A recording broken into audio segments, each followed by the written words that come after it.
Hey, how's it going? It's Chris here. Thanks for tuning in for another video. I really appreciate it. So I'm just going to go through some discussions around funk, like for those of you that know me, you'll know I play in a funk band, not currently because we're in lockdown, which is pretty sad. However, it's given me a good time to reflect on what I do in that band and some of the things that I think about.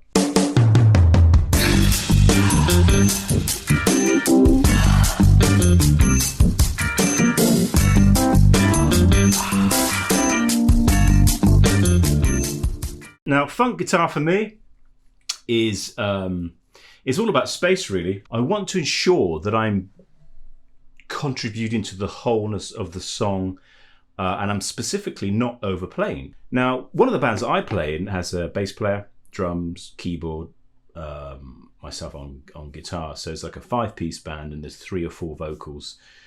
So there's a lot going on. The keyboard player's he plays quite a lot. He plays some beautiful stuff. Matt, hi, if you're watching this, man. I love you, Matt. Matt's a beautiful soul. And he's such a classy player. So I always say that he makes our band sound great. So for me, being a guitarist in that band, when I have a keyboard player, it's kind of cool for me to just to lay off and fill in a lot of the rhythmic parts with some tasty licks. Certainly not overplaying. So it can just be a 1 chord stab, a slide in, a pull off here, a pull off there, a hammer on here, a hammer off there. It's really quite understated in actual fact. So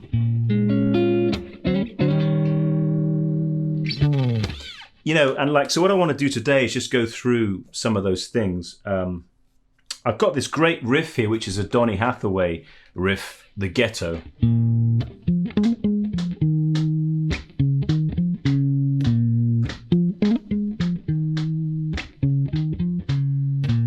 Just up and down the pentatonic, and it's one of the tunes we sometimes will play in the band just to warm up, like at a sound check or something. I might just start that riff, and the band will join in, and it will just help us get our sound balance. And it's a great, if you don't know Donny Hathaway, he was a prolific singer-songwriter for sort of like soul and funk in the 70s, 60s and 70s, and there's a great album, which is a live album, which is simply called Live. I think he was live at Troubadour in 72, and he's got some amazing players on that, some amazing musicians. Willie Weeks, the bass player, is a monster, not like technical wizard, but just so musical, and all the musicians are very musical. So that's some of the things that I aspire to, is not so much technique, it's more about being musical, and making music, making it sound good. So feeling good and making it sound good, getting a great tone and feeling good about what you played, right? All that stuff's important. So it's not about playing 16 zillion notes a minute or blistering solos. It's very much about being understated. And the actual fact, I think that James Brown once said that all musicians should be thinking like a drummer, like percussionists. So it's...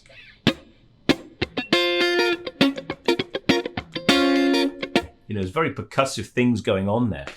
And that's the way I like to play a lot of stuff in funk bands, is think like a drummer, think about percussion. So I'll get into that. I'll just play through some licks and show you what I'm doing. Before I do that, I just want to give a shout out to a few of you that have dropped comments recently. It's really humbling, actually. So Mike O'Hara, nice one, Chris, really enjoyed this. Hope you're well, mate. I am well. Thank you, Mike. I really do appreciate that very much. This was in relation to the video I did last time, I think, which was making a quick and dirty funk backing track, which I did in Reaper. Thanks, man. Nelski's music channel, nice tutorial, man. Thank you. That was about D and the classical guitar rendition I did of D, Randy Rhoads. And Randy Rhoads is a monster guitar player. Heavy metal, but he had a passion for guitar, for nylon string as well. If you've not checked that video out, check it out. Great work, man. Production is nice too. That's from Rosie, Signals and Luminaries. Thank you, Rosie. Appreciate that. Alan Hudson, wonderful. Al, oh man. Al's the drummer in our band, and he's a beautiful soul, man. I love you, man.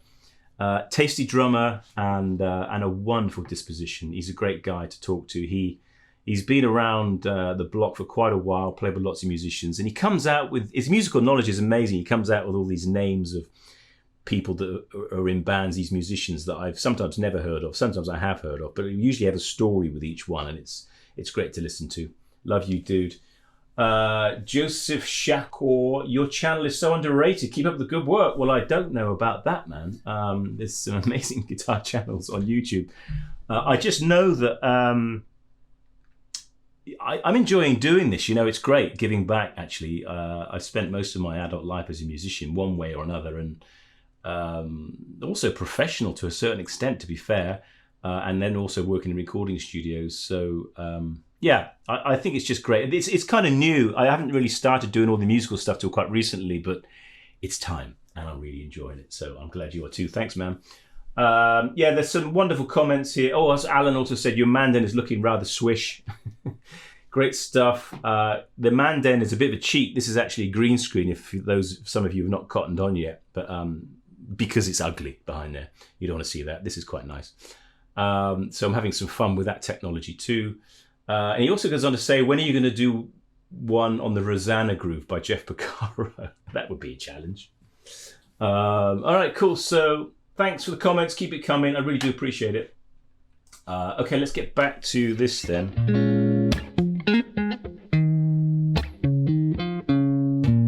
You know, so this is a simple riff. It's in B flat. And I'm just going up a pentatonic, so it's, I'll just put that on the other pickups. My front pickup's a little noisy. Up to the 5th, 7th. So it's a hammer onto the 8th, back, 5th, 4th, minor 3rd, 4th, 5th, 3rd, 1.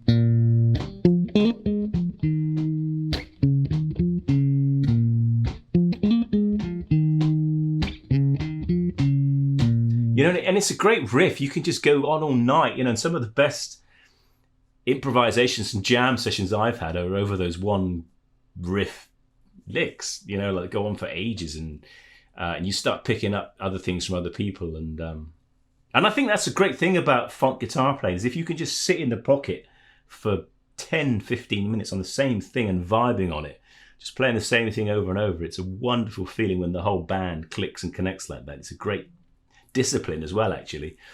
An old music teacher of mine, one of the first, not the first band, I've been in quite a few bands up until this point, but it was the first serious band. There's a guy called Bob, an amazing musician that could transcribe music by ear, like incredibly well. And he once said, you know, like, hey Chris, just play the groove, and if you ever get bored, just listen to what the other musicians are doing. Like, and that's like amazing advice, because it's true. You can just sit away on that groove.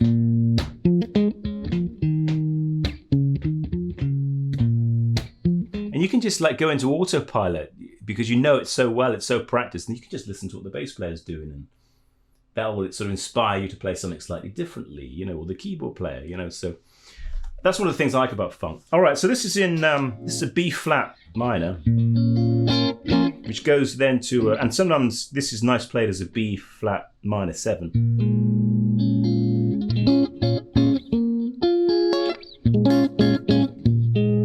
And then it goes to an E flat 7. And I quite like that voicing there.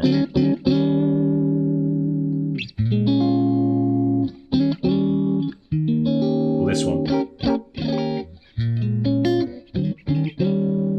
So if we analyze this and look at the music theory, it's actually the Dorian mode, because it's like the major key being A flat major, and because we're starting on the second note, that's the Dorian mode.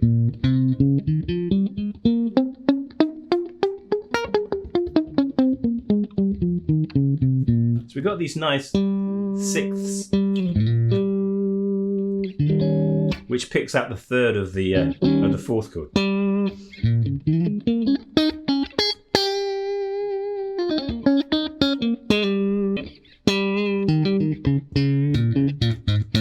You know, so we can play this kind of B flat pentatonic with the blue notes.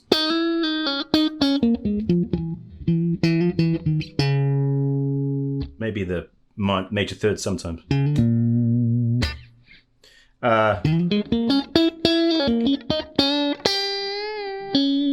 You know, all that sort of stuff. Yeah, so it's the B flat minor with the blue notes, and then the Dorian notes.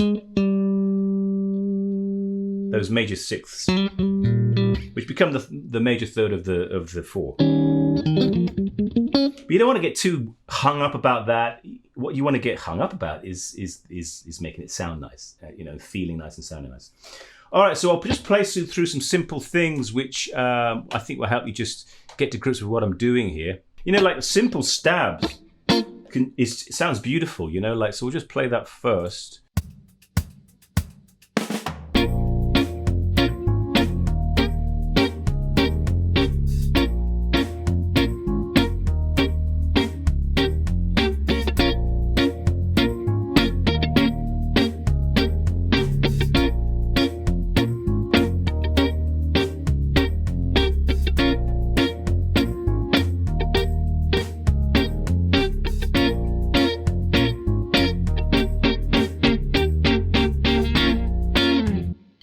You know, so that's kind of like straightforward, but it just accents, you know, what the groove's doing. It's just highlighting the groove, emphasizing it. The one's usually very important in funk, you know, so I'm always like trying to emphasize the one quite heavily, as are all the band. 1, 2, 3, 4, 1, 2, you know, you really want to emphasize that. Another really cool thing you can do is slide up a semitone from below, just before the bar. 3, 4.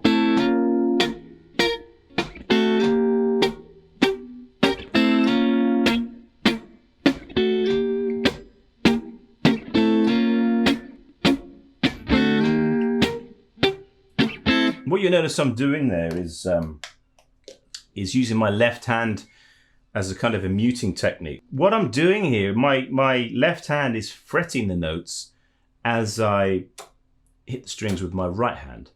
I'm not just keeping my fingers fretted here. It's not.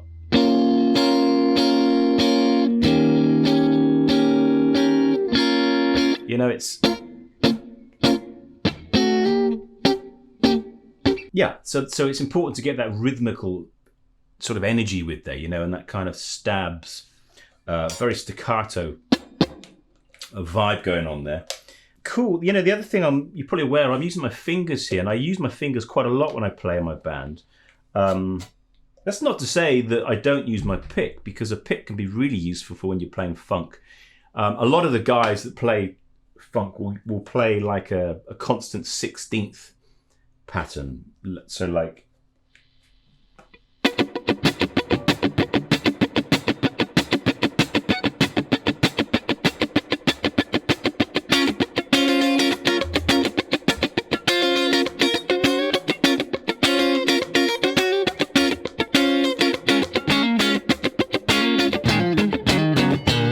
and if you get that constant 16th pattern flowing, you can literally just keep it going all night long and pick out with your left hand the elements that you want to play and you want to fret.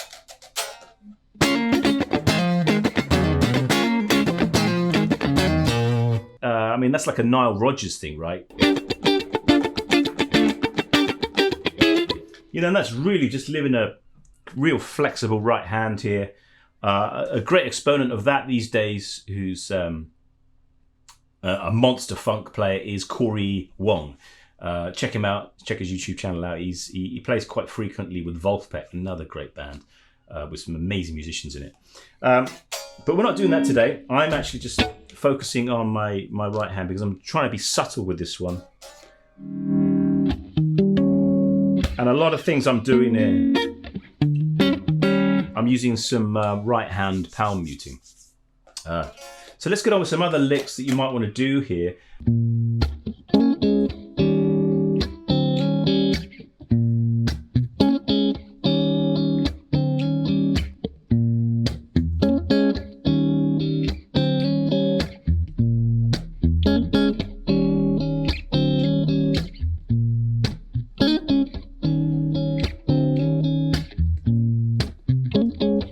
You know, that one's nice. That's kind of got a slight Jimmy feel.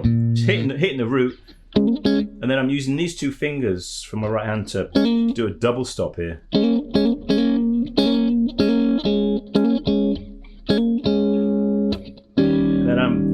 fingers to pick out the triad of the chord, E flat, the third and the seventh. And a little slide there.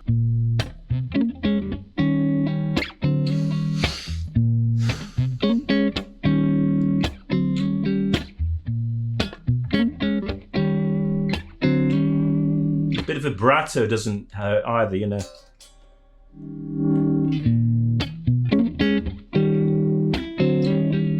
That's really nice, you know. Another thing, going back to the James Brown thing, you know, like with this chord progression here, this vamp, you've got this B flat minor to this E flat 7, and then you can, because of the tonality in the scale, you can use the top 4 strings right the way across the 6th here, and you can pull out the 9th if you're on the B flat, or the 13th if you're on the. So you can do this kind of.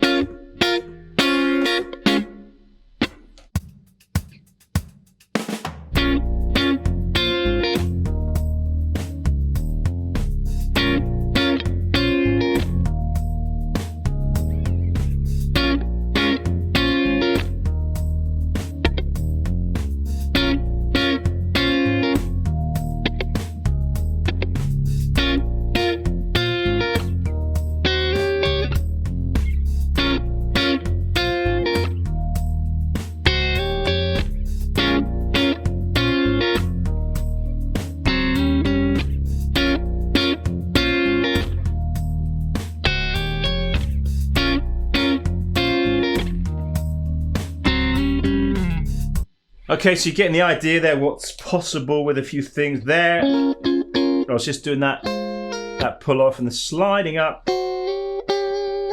the top of the triad of that. It's just that, but up an octave. Top 2 notes of it.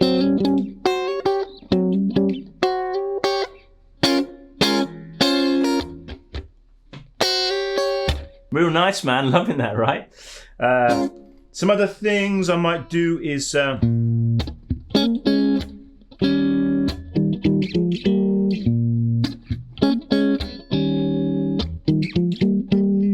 kind of double stops, which is just going up the scale to the first inversion. And I'm kind of using some power muting here. They're real nice, and also down, like that's going down from the B flat minor.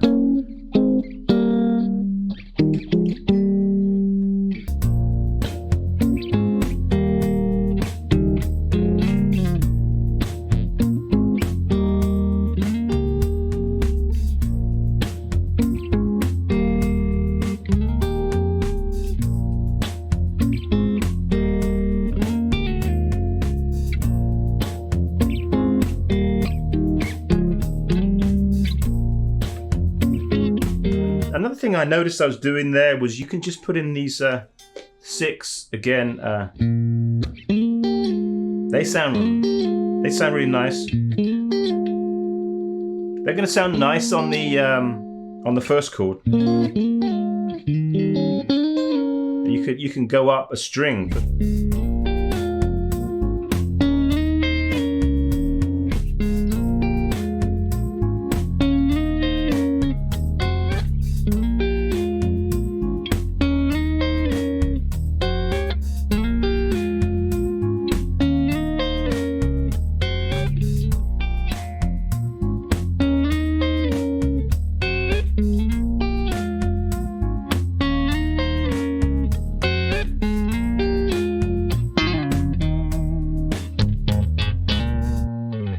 Oh yeah, these are nice too.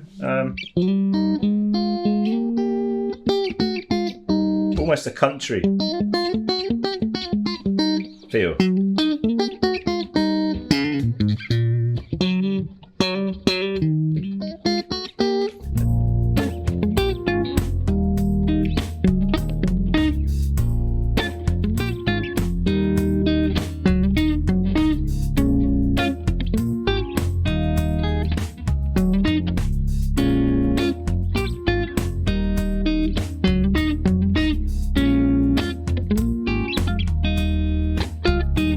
I'm using my fingers to put in quite a lot of ghost notes for things, you know?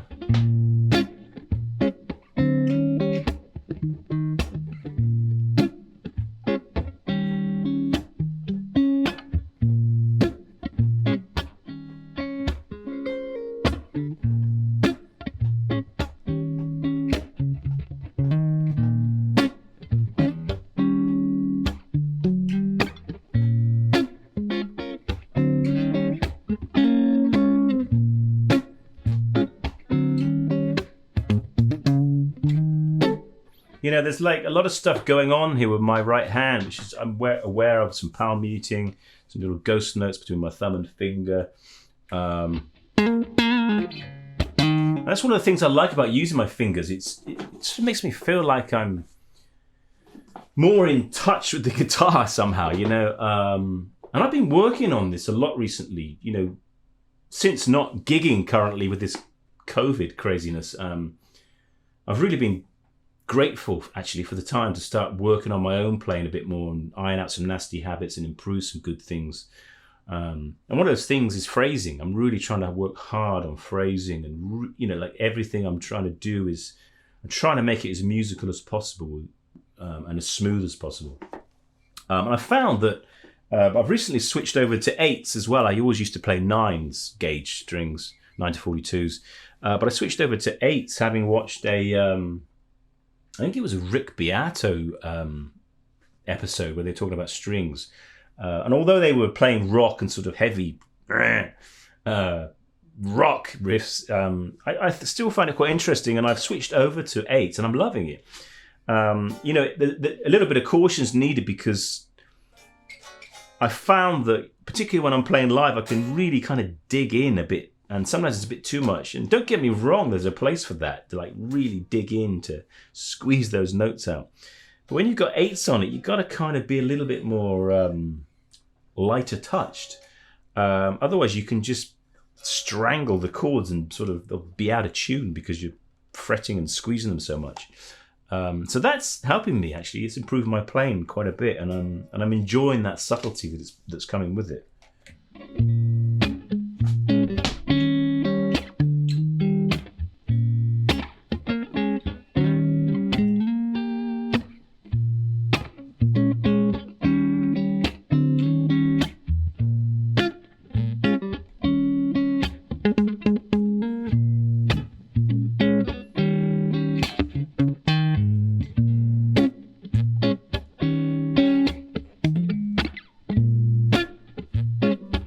You know, it's 2 chords, 3 or 4 notes. That's it, you know. But like, what's really important is the feel that you bring to it and how you can express yourself with those real simple elements. So, and that's what I've been working on a lot recently is playing less, but really trying to play it well. A couple of other little riffs which you might find fun. I'll just play these straight away.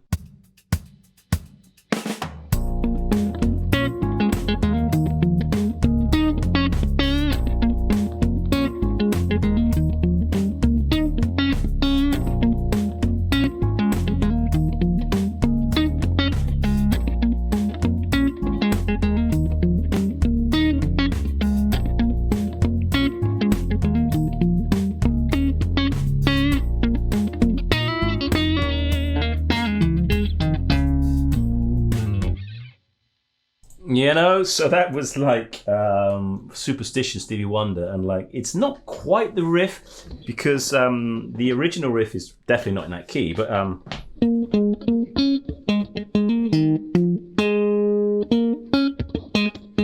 it's got that flat 7.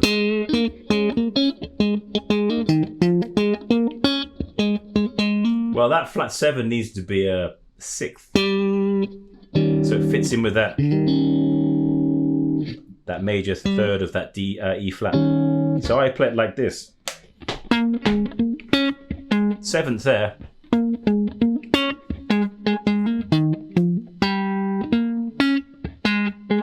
So it's just that one time just to hit that 6th, which is different, and it's like, oh, that's interesting. What is that?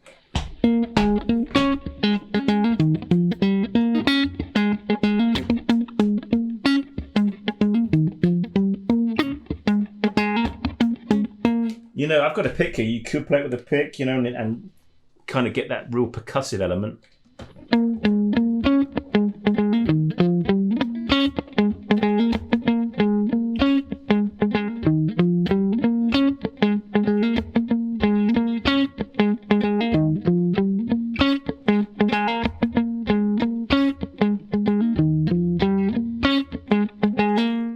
Again, it's just a few notes, man, but it's all about the rhythm, you know. Another good one.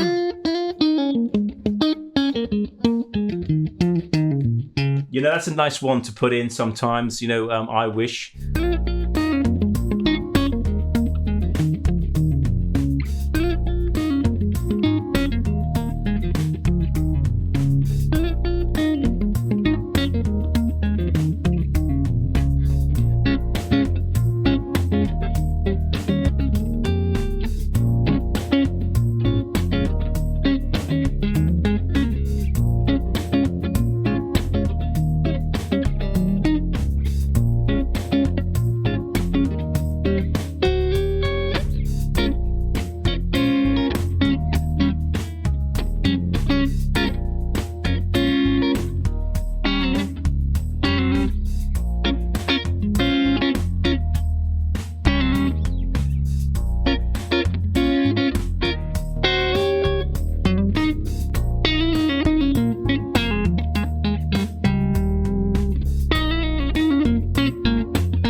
Oh, so you get the idea. Lots of fun to be had there with that. You know, thanks for listening to that. I just wanted to get across the importance of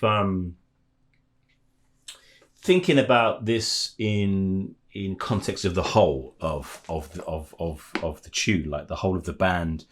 And it's about expressing it musically rather than getting too freaked out about the technique. Of course, technique's important. There's no doubt about that. You need to practice chops, no doubt about that. But this is a great exercise for you to be able just to concentrate on 2 chords, 1 scale, well, 3 scales if you include the Dorian and the blues notes, and just make it sound good. You know what I mean? Work on the rhythmic elements and just try to get it to groove. You know, don't learn my parts note for note. Learn your own parts. Just take the ideas that I've shown you and try to put something of yourself in there so it becomes your thing, your groove. The main thing is to have a lot of fun while you're doing it. It's all about fun, right? And also when you're playing with other musicians, if you're having a nice time, you're feeling good, it's usually going to sound good and everyone's going to feel good too. So don't forget that.